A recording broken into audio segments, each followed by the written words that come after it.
Başka bir yol. The other option we have is to use primer.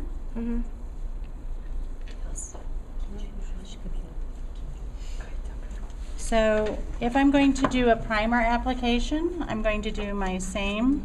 Bunun adı primer. Bildiğiniz o. I'm going to prep the nail. Bunun adı primer. I'm going to uygulaması yapacak. remove any non-living tissue from the Aynı surface şey of the nail. yapıyor.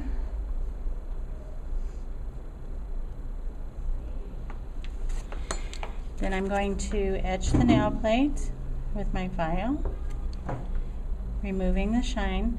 And when I do this, I'm not being heavy. You know, it's very light pressure. Dedi ki ağır bir şekilde bastırarak yapmıyorum ben bu törpüleme işini. İşin son derece hafif. Because all I want to do is just remove the shine from the natural nail. I'm not doing this to thin the natural nail. Diyor ki normal tırnağı ben inceleştirmeye çalışmıyorum burada. Sadece o üstteki parlaklığı almaya çalışıyorum. Tırnağın kendi parlaklığını.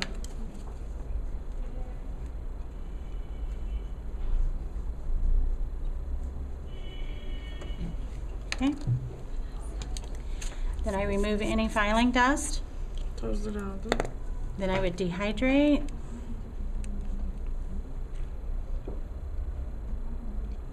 Aynı şey yine.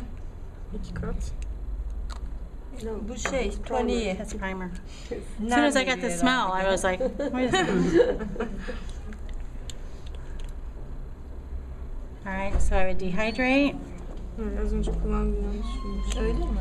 and do that 2 times. Yani şunu kullanmak istersen şunu kullanmışlar. 2 kere yapıyor. Bu buharlaşan, temizleyen. Then I'm going to take my primer. Şimdi primer'ı. All right, again, when you're working, you'll see the primer brush is already short. When you're working with primer, you want to work very, very dry. So I'm going to wipe out a Bunu lot. da çok az kullanmak istiyoruz. Bunun fırçası da zaten kendiliğinden kısa böyle dedi. Then I'm going to blot it onto my paper towel before I touch the nail. Havluya da sürüyor ki iyice azalsın fırçadaki. That prevents your brush from being so wet that the primer gets on the skin. Bu da çift taraflı bir şey mi? Is this like this one both sided? No, Rounded. this one is actually, primer is an acid. Primer bir asit dedi. And what it does, this one does is it actually etches. Peeling mi? Peeling. It actually will dissolve a little bit of the surface of the nail. Tırnağın üst yüzeyini bir miktar çözer dedi. Yani bildiğin. You know, like when you see a glass mirror where they have put the design in where it's frosted looking. Aynı You know what camda. All right, that's what the acid does. Asitin de yaptığı şey bu. Yani böyle dümdüz bir hale getirmeye çalışıyor. Aşındırma işlemi. Evet. So it makes the surface not smooth. It makes little like holes in it, so it's more porous. When you put the acrylic or the gel on, now it can grab onto that. Aynı cilt bakımı gibi arkadaşlar. Önce tonik sürdü, önce Dehydrating. sonra peeling yaptı. Ne bileyim. Now, Taban yüzeyi. Macunlar gibi. all right. So then once we've prepped the nail, the next thing I'm going to do is I'm going to apply my form. Now, if you are using a tip and you are doing a primer, you would do that after the tip has been applied. Tip. What is Yeah. tip? Yapay tırnak. Yapay tırnağı yapıyorsanız dedi. Bunu bitirip şunu en son yaparsınız dedi. Bunu şu an değil. Tırnağı yapıştırıyorsun, törpülüyorsun. Ondan sonra dolguya geçmeden önce yapıyorsun. All right. So I take the center from the top and I'm just folding it back over onto the back. That gives me a double thickness in the center of the form. Orayı aldım, bu tarafa yapıştırdım. Göstergeç. Then I'm going to roll the form between my fingers, getting the curvature of the form. Tırnak gibi böyle bir yüzey olsun, yuvarlak bir yüzey olsun diye bunu yapıyorum dedi. The form is made out of a mylar material.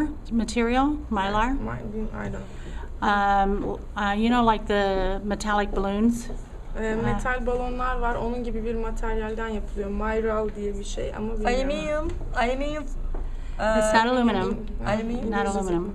Okay. No. But it's a very smooth surface, very flexible. But Çok it has. esnek ve de çok düzgün bir yüzeye sahip dedi. Here, pass some around. Alüminyum değil ama. Başka bir materyal. İkinci tırnağa geçelim. But I always want to roll it between my fingers first. That's going to give the curvature. Even though I flatten it out now, when I curve it, it's going to come back. İlkini geçirdi ama farklı bir şey mi? İki alternatif gösteriyorum dedi. Bu şekilde olabilir, diğer şekilde de olabilir. Okay. Now, when you're applying the form should be the same shape as their natural smile line. Formu uygularken de kendi yani tırnak ne kadar böyle yuvarlak varsa onun da o kadar yani formun da o derece yuvarlak olması lazım. All right. If it's not, they can trim it with the scissors to make it the same shape. Değil, aynı şekilde değilse makasla kesip. Bu bir destek aparat tırnağa takmak için, düzgün takmak için anladığım kadarıyla. Evet, bu şablon. Tırnak şablonu doğru. But proper fit of the form is going to be the most important part of this application for a beautiful nail. Güzel bir tırnak için şu an yaptığı şey bu formu tırnağa uygun bir hale getirmek en önemli basamakmış. So I want that form to fit nice and tight Tam sıkı bir şekilde oturmasını to the natural istiyorum. smile. Then I'm going to secure it at the edges and I'm going to line the tabs, the sides.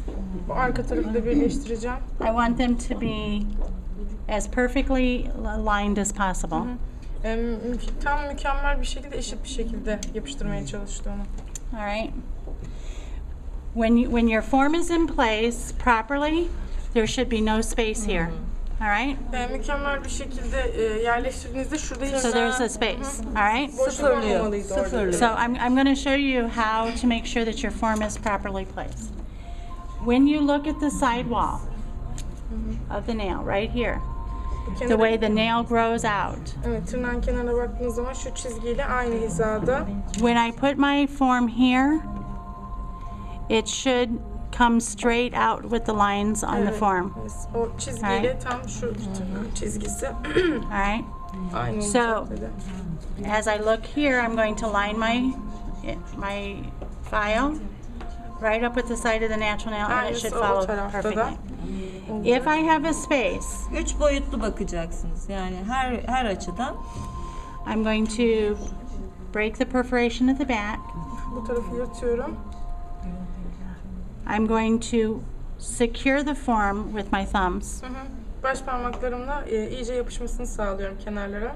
And then I can raise or lower the form Aşağı yukarı kaldırabiliyorum onu until tekrar. the space has disappeared. Oradaki boşluk, şu çizgiyle tırnağın arasında olan boşluk kaybolana kadar.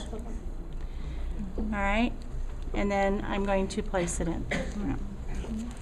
Now, when you look at the form, you want to make sure that it's perfectly aligned to the entire finger, not just the nail. So, Bütün parmakla bir böyle düz olmasını isterseniz, sadece tırnakla değil dedi. all right? Because if you line the form only to the nail, sometimes a person's nail grows crooked. Evet. All right? So if a nail were crooked, Sadece tırnağa göre yaparsanız yamuk Bütün olabilir. olarak. yeah, Bütün parmağı. Design. it's going to really be more crooked when the form comes off. So we want the form to be as straight to the nail, to the finger. That will correct any imperfections in the nail. All right. Then I'm going to pinch it up so that it's nice and tight and gives me a nice strong C curve. Güzel bir hani o yuvarlak yüzeyi elde etmek için burayı birazcık daha sıkarım dedi. So when I look down the barrel of the form, it's nice and rounded. Yukarıdan baktığım zaman tam böyle yuvarlak gibi Okay. gözükmesini isterim. Now, the next thing I'm going to do is I'm going to take my clear